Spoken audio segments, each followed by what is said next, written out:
Welcome viewers. அது 1984 ஜனவரி 22 கேரளா. அங்க ஆலப்புழா டிஸ்ட்ரிக்ட்ல இருக்கிற கொல்லங்கடவு அப்படிங்கிற ரொம்பவே அழகான ஒரு செழிப்பான கிராமம். அந்த கிராமத்தை சேர்ந்த ஒரு நடுத்தர வயது நபர் தான் ராதாகிருஷ்ணன் ஆச்சாரி. அன்னைக்கு டைம் அப்ப கரெக்டா விடிய காலை 4 மணி இருக்கும். அவரு அங்க இருக்கிற ஒரு வயல்வெளியில ஒரு வரப்பு மேல நடந்து போயிட்டு இருந்தாரு. அப்படி நடந்து போயிட்டு இருக்கும் பொழுது அவருக்கு ஏதோ எரியிற மாதிரியான புகை வாசனை வர்றதை நோட் பண்றாரு. அது காலையில 4 மணி அப்படிங்கறதால சுத்தியுமே ரொம்பவே இருட்டா இருந்திருக்கு. ஆனா பக்கத்துல கொஞ்சம் தூரத்துல ஏதோ பிரைட்டா இருக்கிற மாதிரி தெரிஞ்சிருக்கு. அப்படியே அவர் கொஞ்சம் தூரம் அந்த வரப்பு மேல நடந்து போய் சுத்தி முத்தியும் பாக்குறாரு. அப்போ அவருக்கு கொஞ்சம் தூரத்துல வயல் காட்டுக்குள்ள ஏதோ ஒண்ணு ரொம்பவே பயங்கரமா தீப்பிடிச்சு எரிஞ்சிட்டு இருக்கிறத பாக்குறாரு. இந்த நேரத்துல யாரு வயல் காட்டுக்கு நெருப்பு வச்சது அப்படின்னு எதுவுமே புரியாம அங்க பக்கத்துல போன அவருக்கு அவரு கொஞ்சம் கூட நினைச்சு பார்க்க முடியாத ஒரு விஷயம் நடந்திருக்கிறத பாக்குறாரு. அதை பார்த்தவரு அப்படியே பயந்து போய் என்ன பண்றது அப்படின்னே புரியாம ஒரு நிமிஷம் திகச்சு போய் நிக்கிறாரு. அதுக்கப்புறமா அவரையே நிதானப்படுத்திக்கிட்டு வேகமா ஓடி போய் அங்க அக்கம் பக்கத்துல இருந்த வீட்டுடைய கதவை தட்டுறாரு. அப்பதான் சுரேஷ்குமார் அப்படிங்கிறவரு அவருடைய வீட்டுடைய கதவை திறக்கிறாரு. அவர்கிட்ட தான் பார்த்த விஷயத்த ரொம்பவே பதட்டமா சொன்ன ராதாகிருஷ்ணன் சுரேஷ்குமாரையும் என் கூட வாங்க அப்படின்னு சொல்லி அதே வயல்காட்டுக்கு கூட்டிட்டு வந்து காமிக்கிறாரு. இப்போ 2 பேருமே அந்த காட்சியை பாக்குறாங்க. அவங்களுக்கு அங்க என்ன நடந்திருக்கும் அப்படிங்கிறது ஒண்ணுமே புரியல. சோ உடனடியா இத போலீஸ்க்கு இன்ஃபார்ம் பண்றாங்க. போலீஸும் அங்க வராங்க.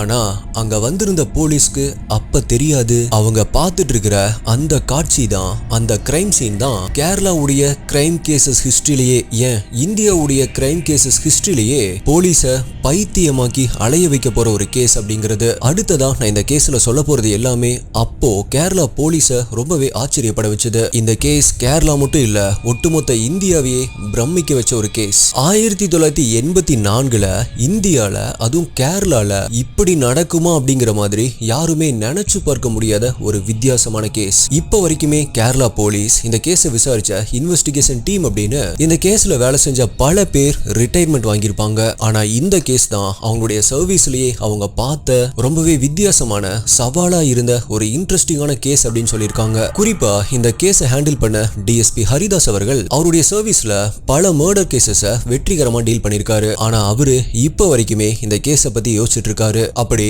அவர் இந்த கேஸ்ல அந்த டைம்ல ஒர்க் பண்ணிட்டு இருக்கும் பொழுது அவருடைய வீட்டுக்கு போன் கால்ஸ் வரும்போது எல்லாமே வர்ற போன் கால் எல்லாமே இந்த கேஸ் சம்பந்தப்பட்ட ஏதாவது ஒரு க்ளூவா இருக்குமோ அப்படின்னு நினைச்சிட்டு தான் அந்த காலகட்டத்துல அந்த போனையே அட்டென்ட் பண்ணிருக்காரு. ஏன் அப்படின்னா அந்த அளவுக்கு இந்த கேஸ்ல பல ட்விஸ்ட் அண்ட் டர்ன்ஸ் இருக்கு. ஒரு புத்திசாலித்தனமான கிரிமினல் எப்படியெல்லாம் யோசிச்சு அவனுக்கான கதையை அவனே உருவாக்கி இருக்கான் அப்படிங்கறதான் இந்த கேஸுடைய இன்ட்ரெஸ்டிங்கான பார்ட். ஆனா என்னதான் அவன் புத்திசாலித்தனமா யோசிச்சிருந்தாலுமே அவன் ஒரு கிரிமினல். சோ இந்த கேஸை இன்வெஸ்டிகேட் பண்ண போலீஸ் எல்லாருமே இந்த கேஸை ரொம்பவே பர்சனலா எடுத்துக்கிட்டு இதை எப்படியாவது சால்வ் பண்ணியே ஆகணும் அப்படின்னு சொல்லி கடைசி வரைக்கும் போராடி இந்த கேஸுடைய உண்மையை வெளிக்கொண்டு வந்தாங்க.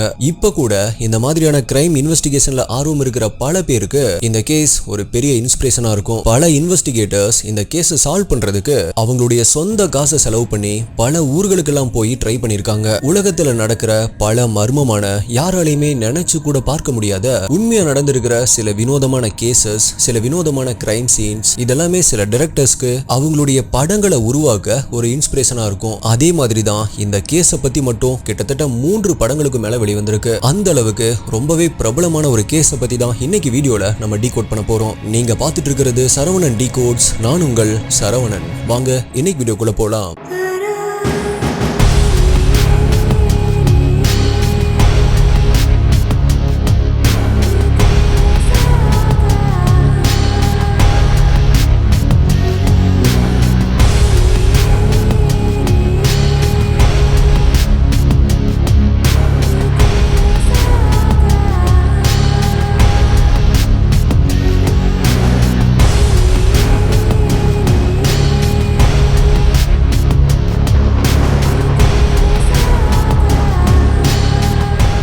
உங்களுக்கு crime thriller, mystery, strange, solved, unsolved cases இதெல்லாம் பிடிக்கும் அப்படின்னா நீங்க இதோடைய ஃபேன் அப்படின்னா இப்பவே நம்மளுடைய சேனலுக்கு சப்ஸ்கிரைப் பண்ணிக்கோங்க. ஏன் அப்படின்னா இந்த மாதிரியான வீடியோஸ் தான் ஒரு நாள் விட்டு ஒரு நாள் நம்மளுடைய சேனல்ல வரும். மேலும் இந்த வீடியோல நான் சொல்ற யூடியூப்ல காமிக்க முடியாத crime scene images, crime scene videos எல்லாமே நம்மளுடைய டெலிகிராம் குரூப்ல தான் அப்டேட் பண்ணுவேன். யூடியூப்ல கரெக்டா நோட்டிபிகேஷன் வராதவங்களுக்குமே அங்க இன்ஸ்டன்டா அப்டேட் வந்துடும். நம்மளுடைய அஃபீஷியல் டெலிகிராம் குரூப்புடைய லிங்க் டிஸ்கிரிப்ஷன் பின்னாடி கமெண்ட்ல கொடுத்துருக்கேன். அதுல ஜாயின் பண்ணி செக் பண்ணி பாருங்க.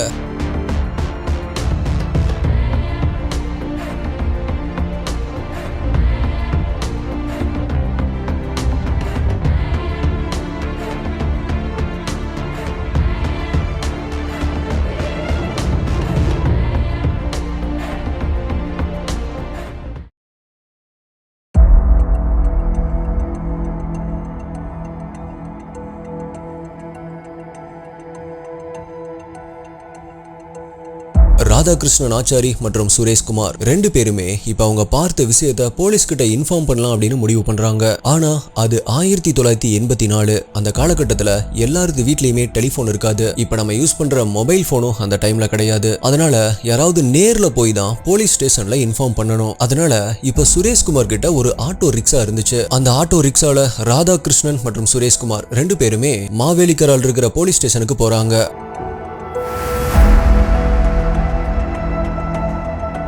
அங்க போலீஸ் ஸ்டேஷனுக்கு போய் நடந்ததை சொல்லி அங்கிருந்த சில போலீஸ் ஆபீசர்ஸை கூப்பிட்டு மறுபடியுமே இங்க சம்பவம் நடந்த இடத்துக்கு வராங்க. இப்ப வந்த போலீஸ் டீமும் சம்பவம் நடந்த இடத்தை பார்த்துட்டு அதிர்ந்து போறாங்க. சோ உடனடியா டிஎஸ்பி ஹரிதாஸ்க்கு நேரடியா போய் தகவல் கொடுக்கறாங்க. அப்போதான் நைட் டியூட்டி முடிச்சிட்டு வந்திருந்த டிஎஸ்பி ஹரிதாஸ்க்கு அப்ப தெரியாது, இப்போ கொஞ்ச நேரத்துல அவர் பார்க்க போற அந்த காட்சி அவருடைய வாழ்நாள் முழுவதுமே அவருடைய மனக்கண்ணில் இருந்து போகவே போகாது அப்படிங்கிறது. அந்த மர்மம் அவரை தொடர்ந்துட்டே இருக்கும் அப்படிங்கிறது.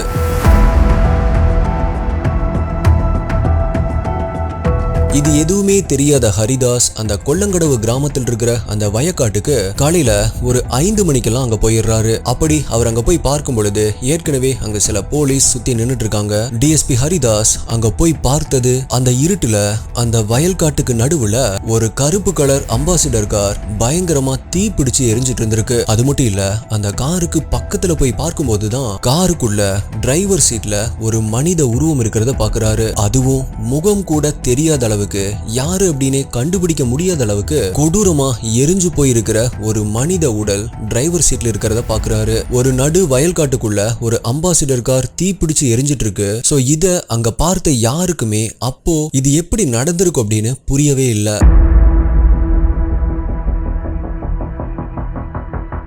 இதுல பிரச்சனை என்ன அப்படின்னா, அந்த காருக்குள்ள இருக்கிற இறந்த உடல் யாருடையது, யாரா இருக்கும் அப்படிங்கறத உடனடியா ஐடென்டிஃபை பண்ணி ஆகணும். கொஞ்ச நேரத்திலேயே ஃபாரன்சிக் டீம் அங்க வராங்க. அந்த காரை சுத்தி அதுக்கப்புறமா பக்கத்துல அப்படின்னு சொல்லிட்டு நிறைய இடங்கள்ல தேடுறாங்க. அப்படி சர்ச் பண்ண ஃபாரன்சிக் டீமுக்கு சில சந்தேகப்படக்கூடிய எவிடன்ஸும் கிடைக்க ஆரம்பிக்குது. சோ அந்த இடத்துல கிடைச்ச எவிடன்ஸ் எல்லாத்தையுமே கலெக்ட் பண்ணி வைக்கிறாங்க. குறிப்பா அந்த காருக்கு பக்கத்துல இருந்த இடத்துல இருந்த மண் எல்லாமே ஈரமா இருந்திருக்கு. அப்படி ஈரமா இருந்த மண்ல சில காலடி தடங்கள் இருக்கிறதையுமே டிஎஸ்பி ஹரிதாஸ் நோட் பண்றாரு.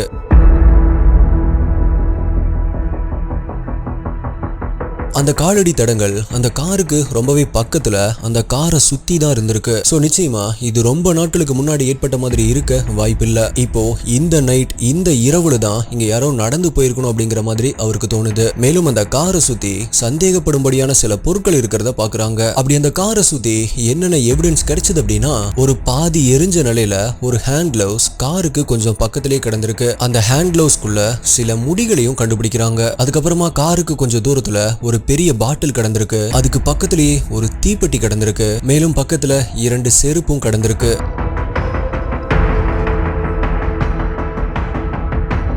இப்படி கிடைச்ச எவிடன்ஸ் எல்லாத்தையுமே ஃபாரன்சிக் டீம் இன்வெஸ்டிகேட் பண்ண ஆரம்பிக்கிறாங்க. ஆனா அப்போதைக்கு அந்த கிரைம் சீன் பாக்குறதுக்கு ஒரு ஆக்சிடென்ட் மாதிரி தான் தோணி இருக்கு. அதாவது அந்த கார் கண்ட்ரோலை மிஸ் பண்ணி அந்த வயல்காட்டில் இருக்கிற ஒரு பெரிய மரத்துல மோதி லாக் ஆயிருக்கணும். அப்ப அந்த கார் தீ பிடிச்சு எரிய ஆரம்பிச்சிருக்கணும். அதனால அந்த காரை ஓட்டிட்டு வந்த அந்த டிரைவர் அப்ப காரை விட்டு வெளியே வர முடியாம அந்த காருக்குள்ளேயே கஷ்டப்பட்டு பரிதாபமா தீயில எரிஞ்சு இறந்து போயிருக்கணும் அப்படின்னு முடிவு பண்ணாங்க. இப்ப எவிடன்ஸ் எல்லாத்தையுமே கலெக்ட் பண்ணதுக்கு அப்புறமா அட்டாப்சி பண்றதுக்காக அந்த இறந்த உடலை அனுப்பி வைக்கிறாங்க. ஆனா இறந்து போனது யாரு அப்படிங்கறத கண்டுபிடிக்கிறதுக்கு அவங்களுக்கு ஏதாவது ஒரு எவிடன்ஸ் வேணும். சோ அந்த கார்ல இருக்கிற அந்த நம்பர் பிளேட்டை நோட் பண்ணி அந்த கார் யாருடையது அப்படிங்கறத விசாரிக்க ஆரம்பிக்கிறாங்க. அந்த கார்ல இருந்த நம்பர் பிளேட் KLQ7831 அது சுகுமாரன் குரூப் அப்படிங்கிறவருடைய பெயர்ல ரெஜிஸ்டர் ஆயிருக்கு அப்படிங்கிறது தெரிய வருது.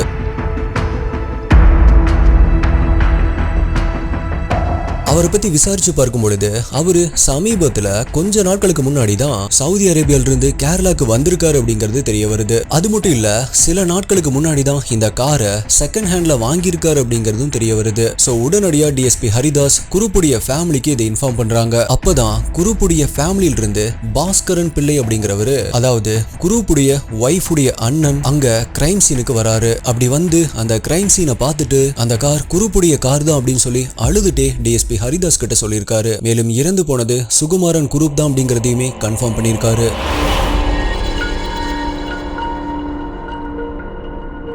இப்படி இது ஒரு ஆக்சிடென்ட் கேஸ் தான் அப்படிங்கிற மாதிரி எல்லாமே சரியா தான் போயிட்டு இருந்துச்சு. ஆனாலுமே டிஎஸ்பி ஹரிதாஸ்க்கு ஏதோ ஒரு விஷயம் அவருக்குள்ள உறுத்திட்டே இருந்திருக்கு. ஒரு கொலைய, ஒரு கிரைம் சீனை சரியா வெளியே கொண்டு வரணும் அப்படின்னா அதுக்கு ரொம்பவே முக்கியமான ஒரு விஷயம் என்ன தெரியுமா? அது போலீஸுடைய சந்தேகம் தான். போலீஸ் சந்தேக பார்வையோட ஒரு விஷயத்தை பார்க்கறது நிச்சயமா அந்த கிரைம் சீனுடைய எல்லா உண்மையுமே வெளியே கொண்டு வரும். அதுக்கு சாட்சி தான் இந்த கேஸ். ஒருவேளை இந்த கேஸை பத்தி இன்வெஸ்டிகேட் பண்ண போலீஸ் டீம் இதை சந்தேகப்படாம இது சாதாரணமான ஒரு ஆக்சிடென்ட் கேஸ் தான் அப்படின்னு இந்த கேஸை க்ளோஸ் பண்ணிட்டு இந்த கேஸை கடந்து போயிருந்தாங்க அப்படின்னா இந்த கேஸுடைய கோணமே மாறி போயிருக்கும். இப்ப வரைக்குமே இந்த கேஸ் நடந்து 38 வருடங்கள் கழிச்சு கூட இந்த கேஸ் போலீஸுடைய மனசுல, மக்களுடைய மனசுல இருந்தே இருந்திருக்காது. இப்படி ஒரு விஷயம் நடந்துச்சு அப்படிங்கிறது அங்கிருந்த எல்லாருக்குமே மறந்து போயிருக்கும். ஆனா போலீஸ் ஒரு சின்ன சந்தேகத்தை கூட விடாம அவ்வளோ க்ளோஸா இந்த கேஸை வாட்ச் பண்ணியிருக்கிறதால தான் யாருமே நம்ப முடியாத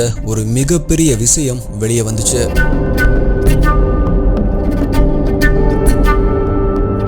இப்படி சந்தேகப்பட்டு இன்வெஸ்டிகேட் பண்ண போலீஸ் டீம் அவங்களுடைய இன்வெஸ்டிகேஷன்ல பல அதிர்ச்சியான விஷயங்களை கண்டுபிடிக்க ஆரம்பிச்சாங்க. சுகுமாரன் குரூப் சவுதி அரேபியாவில் இருக்க மெரைன் பெட்ரோலியம் ஃபீல்ட்ல எக்ஸிகியூட்டிவா ஒர்க் பண்ணிட்டு இருந்திருக்காரு. அவருடைய மனைவி சரசம்மாவும் அங்கேயே நர்ஸா ஒர்க் பண்ணிட்டு இருந்திருக்காங்க. ஆரம்பத்துல கஷ்டப்பட்டாலுமே அதுக்கப்புறமா 2 பேருமே கிட்டத்தட்ட இந்திய மதிப்புல 60,000 ரூபாயிலிருந்து 80,000 ரூபாய் வரைக்குமே சம்பாதிக்க ஆரம்பிக்கிறாங்க. அந்த டைம்ல 80,000 ரூபாய் அப்படிங்கிறது ரொம்பவே பெரிய விஷயம். அது மட்டும் இல்ல, அவங்களுக்கு 2 பசங்களும் இருந்திருக்காங்க. இப்படி அவங்களுடைய வாழ்க்கை சொல்லப்போனா ரொம்பவே ஆடம்பரமா, ரொம்பவே சந்தோஷமா தான் போயிட்டு இருந்திருக்கு.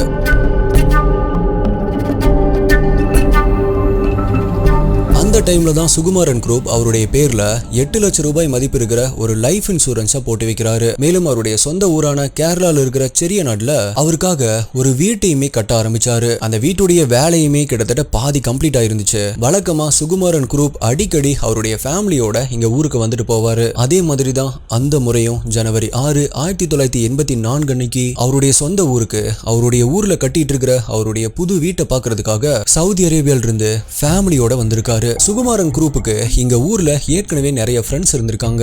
அதுல ஒருத்தர்கிட்ட சொல்லிதான் தனக்கு செகண்ட் ஹேண்ட்ல ஒரு கார் வேணும் அப்படின்னு 8,000 ரூபாய் கொடுத்து ஒரு கார் வாங்கியிருக்காரு. அதுதான் பிளாக் கலர் அம்பாசிடர் கார். அந்த காருடைய நம்பர் பிளேட் தான் KLQ7831.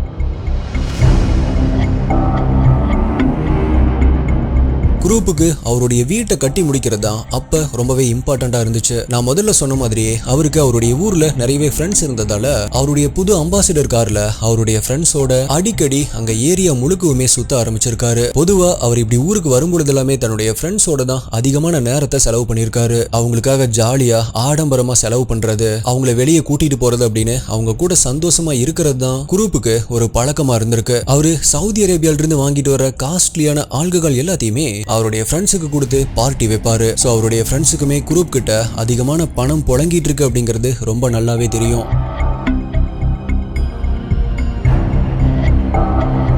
ஸோ இந்த முறையுமே அவர் ஊருக்கு வந்தப்போ கூட அதே மாதிரியே அதிக நேரத்தை தன்னுடைய ஃப்ரெண்ட்ஸோட செலவு பண்ண ஆரம்பிச்சிருக்காரு. இப்படி சுகுமாரன் குரூப்புடைய வாழ்க்கை ரொம்பவே சந்தோஷமா போயிட்டு இருந்தப்பதான் 1984 ஜனவரி 22 நான் இன்ட்ரோல சொன்ன விஷயங்கள் எல்லாமே நடக்குது. அதாவது அவர் கடைசியா ஊருக்கு வந்த ஒரு மாதத்திலேயே அவர் ஆசையா வாங்கின அவருடைய கார்லயே மர்மமான முறையில எரிஞ்ச நிலைமையில கண்டுபிடிக்கப்பட்டிருக்காரு. ஸோ இப்ப போலீஸ் அவருடைய உடலை அட்டாப்சி பண்றதுக்காக அனுப்பி வச்சிருந்தாங்க இல்லையா, அப்படி அட்டாப்சி ரிப்போர்ட் வந்ததுக்கு அப்புறமா தான் அதுக்கப்புறமா அடுத்தடுத்து நடந்தது எல்லாமே இது சாதாரணமான ஒரு ஆக்சிடென்ட் கேஸ் கிடையாது அப்படின்னு டிஎஸ்பி ஹரிதாஸ் அவர்களை சந்தேகப்பட வச்சது.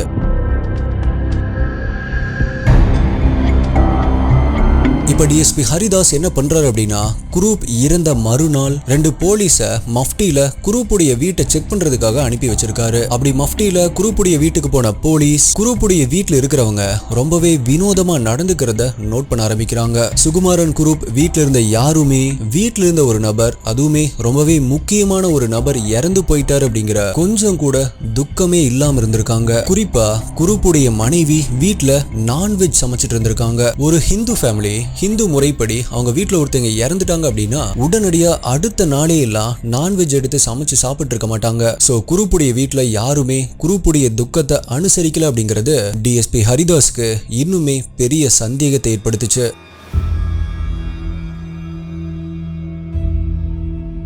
கண்டிப்பா இந்த கேஸ்ல ஏதோ ஒண்ணு தப்பா இருக்கு அப்படிங்கறத டிஎஸ்பி ஹரிதாஸ் யோசிச்சுட்டே இருந்தாரு. சோ இப்படியே நாட்கள் நகர ஆரம்பிக்குது.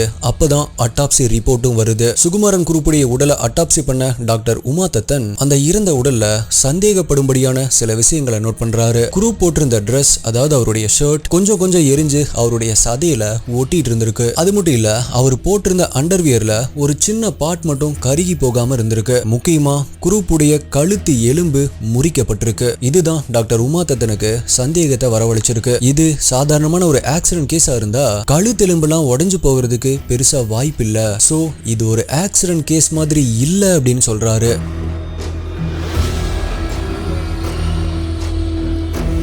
அது மட்டும் இல்ல, குரூப்புடைய பாடியில எந்த ஒரு ஆர்னமெண்ட்ஸுமே இல்ல, அதாவது எந்த ஒரு நகையுமே இல்ல. சுகுமாரன் குரூப் பொதுவாவே ரொம்பவே ஆடம்பரமான ஒரு வாழ்க்கையை வாழ்ந்துட்டு இருந்திருக்காரு. ஆனா அவருடைய இறந்த உடல்ல ஒரு சின்ன வாட்ச் கூட இல்லாதது அட்டாப்சி பண்ண டாக்டர் உமா தத்தனுக்கு ரொம்பவே வித்தியாசமா இருந்துச்சு. சோ கண்டிப்பா யாரோ இது எல்லாத்தையுமே திருடிட்டு போயிருந்திருக்கணும். அப்படி திருடிட்டு போனவங்க தான் குரூப்பை கொலை பண்ணிருக்கணும் அப்படின்னு நினைச்சாரு. அது மட்டும் இல்ல, குரூப்புடைய உடம்ப முழுசா செக் பண்ணி பார்க்கும் பொழுது அவருடைய சுவாச குழாயில எந்த ஒரு கரி புகை மாதிரியான எந்த ஒரு தடயமுமே இல்ல. சோ இதிலிருந்து அவர் எந்த ஒரு புகையுமே சுவாசிக்கவே இல்லை அப்படிங்கிறது தெரிய வருது.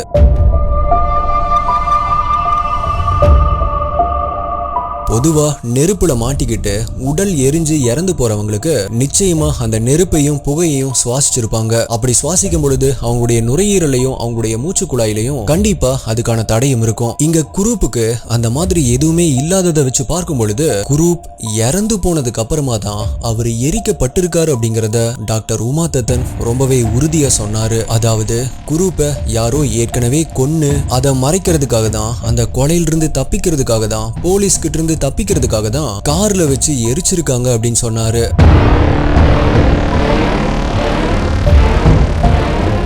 இதை விட இன்னொரு ரொம்பவே முக்கியமான விஷயம் என்ன அப்படின்னா, சுகுமாரன் குரூப்புடைய வயிற்றுல அவர் கடைசியா சாப்பிட்டது என்ன அப்படிங்கறத பார்க்கும் பொழுது அதுல ஆல்கஹாலோட எத்தில் கலந்திருக்கிறத கண்டுபிடிக்கிறாரு. அவருக்கு யாரோ ஆல்கஹால்ல பாய்சன் கொடுத்து அவருடைய கழுத்தை நெரிச்சு கொலை பண்ணிருக்காங்க. அதனாலதான் அவருடைய கழுத்து எலும்பு முறிஞ்சிருக்கு அப்படின்னு ரிப்போர்ட் பண்றாரு. இப்படி கொல்லப்பட்டு அவர் இறந்து போனதுக்கு அப்புறமா தான் அவருடைய உடம்ப அந்த வயல்காட்டுக்கு தூக்கிட்டு வந்து அந்த கார்ல வச்சு எரிச்சிருக்காங்க அப்படிங்கிற பெரிய விஷயத்தை கண்டுபிடிக்கிறாரு.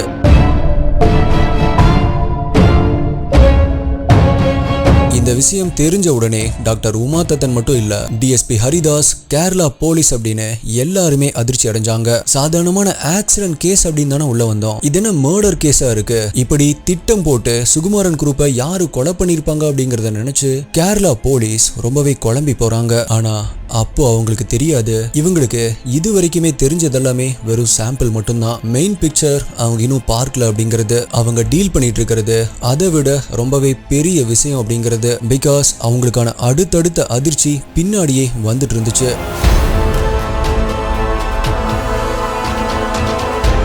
சுகுமாரன் குரூப்பை அட்டாப்சி பண்ண போலீஸ் சர்ஜனான டாக்டர் உமா தத்தன் அவருடைய அட்டாப்சி ரிப்போர்ட்டை வச்சு டெட் மேன் டெல் டேல்ஸ் அப்படின்னு ஒரு புக்கையே எழுதியிருக்காரு. அந்த அளவுக்கு போலீஸ் சர்ஜனான டாக்டர் உமா தத்தனுக்கே இந்த கேஸ் அவ்வளவு ஒரு இன்ஸ்பிரேஷனா இருந்திருக்கு. இப்படி இது ஒரு கொலைதான் அப்படிங்கறத கன்ஃபார்ம் பண்ற மாதிரி அட்டாப்சி ரிப்போர்ட் வந்ததுக்கு அப்புறமா குரூப்புடைய இறந்த உடலை அவங்களுடைய ஃபேமிலி கிட்ட இறுதி சடங்கு பண்றதுக்காக கொடுக்கறாங்க. ஆனாலுமே டிஎஸ்பி ஹரிதாஸ் அவங்களுடைய ஃபேமிலி கிட்ட குரூப்புடைய இறந்த உடலை ஒப்படைக்கும் போது குரூப்புடைய மரணத்துல சந்தேகம் இருக்கிறதாகவும் அது சாதாரணமான ஒரு ஆக்சிடென்ட் கேஸ் மாதிரி தெரியல அப்படின்னு சொல்லியிருக்காரு.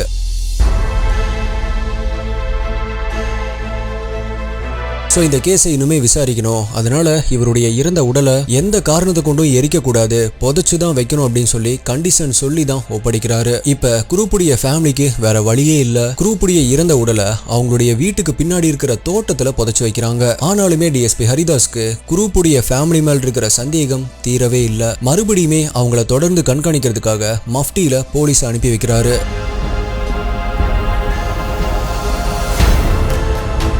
அவங்களுடைய ஃபேமிலி மற்றும் குரூப்புடைய ஃப்ரெண்ட்ஸ் அப்படின்னு எல்லாத்துக்கிட்டையுமே குரூப்புக்கு யாராவது எதிரிகள் இருக்காங்களா அப்படின்னு விசாரிக்க ஆரம்பிச்சாங்க. இப்படி குரூப்புக்கு தெரிஞ்சவங்க, ரிலேட்டிவ்ஸ் அப்படின்னு தொடர்ந்து விசாரிச்சுட்டு இருக்கும் பொழுது போலீஸ்க்கு குரூப்புடைய ஃபேமிலியில இருந்த ஒரு நபர் மேல சந்தேகம் வர ஆரம்பிச்சது. கண்டிப்பா அவங்க தான் கொலைய பண்ணிருப்பாங்க அப்படின்னு நினைக்க ஆரம்பிச்சாங்க. உடனே அந்த நபரை கூட்டிட்டு வந்து விசாரிக்கவும் ஆரம்பிச்சாங்க. அப்பதான் அவர் சொன்ன விஷயம் போலீஸையே அதிர்ச்சி அடைய வச்சது. அப்படி போலீஸ் கிட்ட அந்த நபர் என்ன சொன்னாரு, அந்த நபர் யாரு, அவருதான் சுகுமாரன் குரூப்பை கொன்னதா, அப்படி சுகுமாரன் குரூப்புக்கு அன்னைக்கு நைட்டு என்னதான் நடந்துச்சு அப்படிங்கறத இன்னுமே பல ட்விஸ்ட் அண்ட் டர்ன்ஸ் அடங்கிய சுகுமாரன் குரூப் உடைய பார்ட் 2 வீடியோல நாளை மறுநாள் பார்க்கலாம். பிகாஸ் சுகுமாரன் குரூப் ஃபேமிலியை சேர்ந்த அந்த நபர் சாட்சி சொன்னதுக்கு அப்புறமா போலீஸ் நினைச்சு பார்க்க முடியாத அளவுக்கு இந்த கேஸுடைய கோணமே மாற ஆரம்பிச்சது. இனி இந்த கேஸ்ல அடுத்தடுத்து நகர போற இன்வெஸ்டிகேஷன் ரொம்பவே இன்ட்ரெஸ்டிங்காகவும் அடுத்தடுத்து உடைய போற ட்விஸ்ட் எல்லாமே ரொம்பவே ஆச்சரியப்படுத்தும் விதமா இருக்கும். சோ எஸ்டிஐ இந்த கேஸை பத்தி நீங்க என்ன நினைக்கிறீங்க?